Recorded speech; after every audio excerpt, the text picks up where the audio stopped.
जमीन संबंधी मामला, इसका जमीन उसके पर, उसके जमीन उसके पर, अगर दे दीजिए 1 लाख पॉकेट में तो काम 24 घंटा के अंदर में हो जाएगा। और नहीं तो हमारे जैसन कहेगा कि नहीं एक पैसा लेंगे न देंगे, तो आज 10 साल से भटक रहे हैं। जिस खाद का कीमत 300 240 रुपया है, 400-450 मिल रहा है।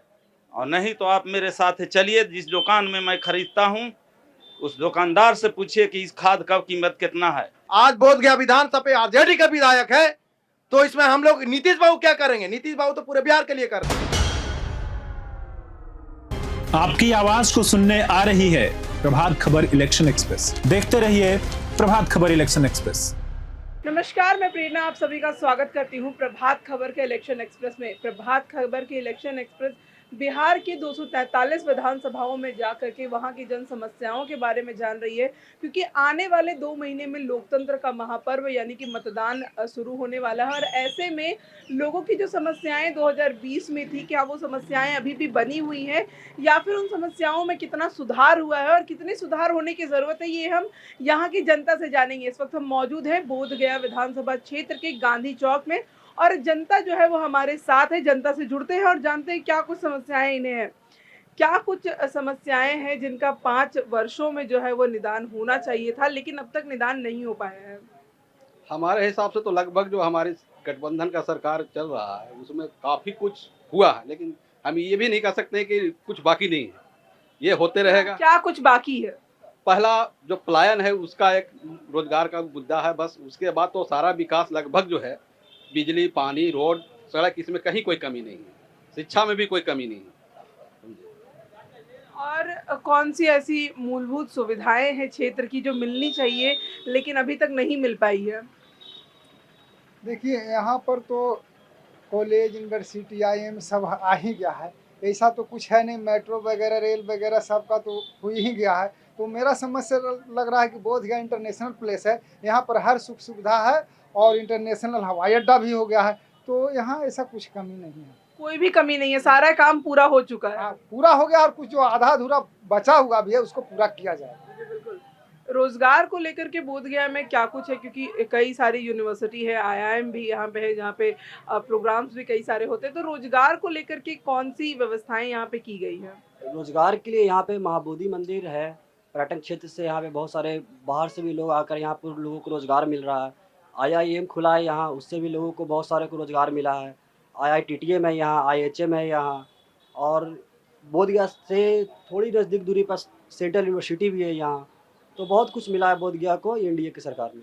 मतलब सारी चीज़ें जो है वो पहुँच चुकी हैं बोधगया में। जी जी, हर प्रखंड में ये महाविद्यालय भी 10+12 स्कूल पहुँच चुका है।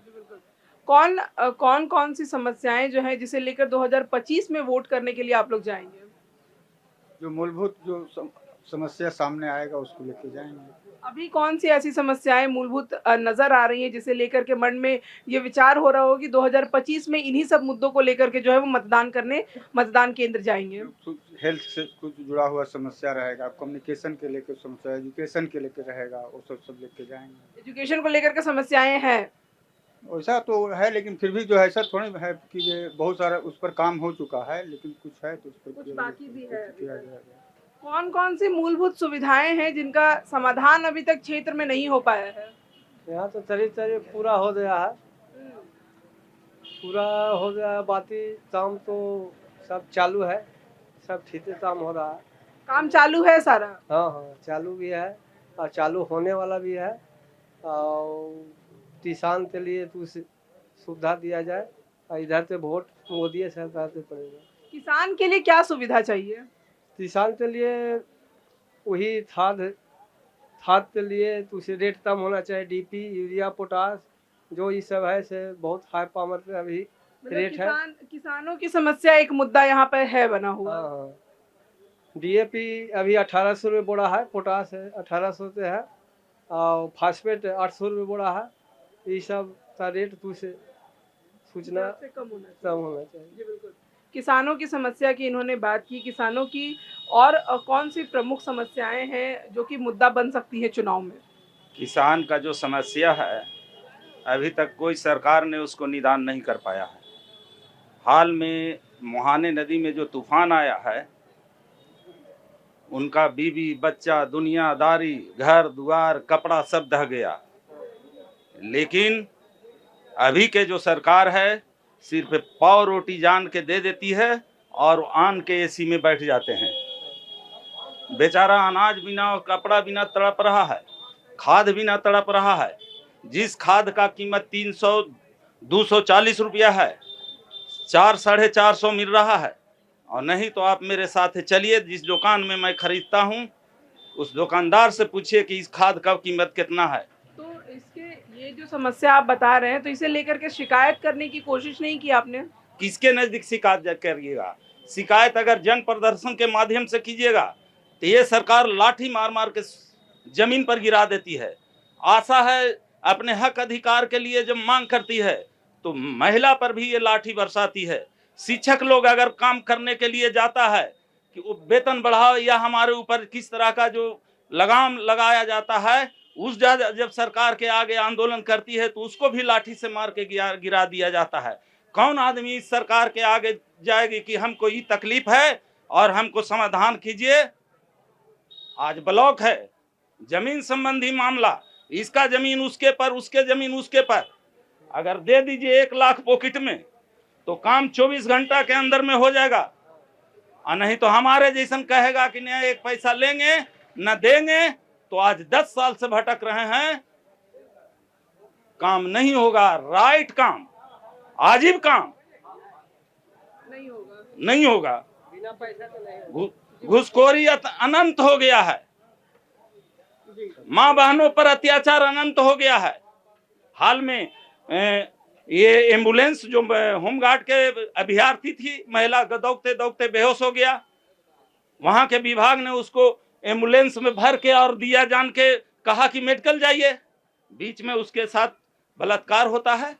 बोधगया की समस्या हम बता रहे हैं, बोधगया की समस्या तो आप स्वयं देख रहे हैं, हमको कहने की जरूरत नहीं है। जी बिल्कुल। कौन कौन सी बोधगया में समस्याएं जो है वो बनी हुई है और उनका जो है वो निदान हो जाना चाहिए था अब तक? सबसे पहली बात है, आपके माध्यम से बोधगया के धरती पे बहुत अच्छी बात है कि जो बगल में बुद्ध भगवान के मंदिर हैं और काम की बारी जो चर्चा करते हैं, काम की जो काम नहीं हुआ इस पे तो हम निंदा करेंगे। और कुछ काम बाकी है तो आरजेडी का, लूटने वाली सरकार का कुछ विधायक हैं प्रेजेंट में आरजेडी का विधायक जीते हुए हैं और जो काम नहीं हुआ रहा उसका नेतृत्व में काम नहीं हो रहा है।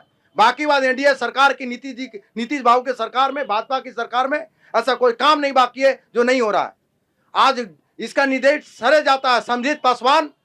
इस बार सिर्फ अपना सत्ता का लालच है इनको, समाज का इतना। ये जो अभी भाई बताए हैं कि पुल टूट गया तो कै गरीब के पास में समझित पासवान आरजेडी वाला जाकर वहां पर गरीबों के अपना दुख को सुने, वहां पे कब सुने हैं? नहीं, उसके बाद में फिर कहाँ खाना भोजन की व्यवस्था करवा दिए। आप विधायक थे ना यहाँ पे, हैं? आपका सब कुछ अपने देश का प्रधानमंत्री जाके आपको करेंगे हैं? वो देश का प्रधानमंत्री हो सकते हैं, लेकिन बोधगया के धरती पर आज बोधगया विधानसभा पे आरजेडी का विधायक है, तो इसमें हम लोग नीतीश बाबू क्या करेंगे? नीतीश बाबू तो पूरे बिहार के लिए कर रहे हैं। जनता जो है वो कार्य क्षेत्र में खुश भी है कि काम हुआ है, लेकिन इनकी एक ये भी मांग है कि विकास जो है वो किसानों के लिए नहीं हो पाया है। किसानों के लिए जो है वो कई सारे मुद्दे ऐसे अभी भी बने हुए हैं जिन पे कार्य करने की ज़रूरत है, क्योंकि किसान जो है वो कई तरह की परेशानियों से जूझ रहे हैं। कैमरे के पीछे हमारे साथ है रंजन और मैं प्रेरणा चौरसिया। अब हमें दीजिए इजाज़त। शुक्रिया। प्रभातखबर.com, विश्वास वही, रफ्तार नहीं।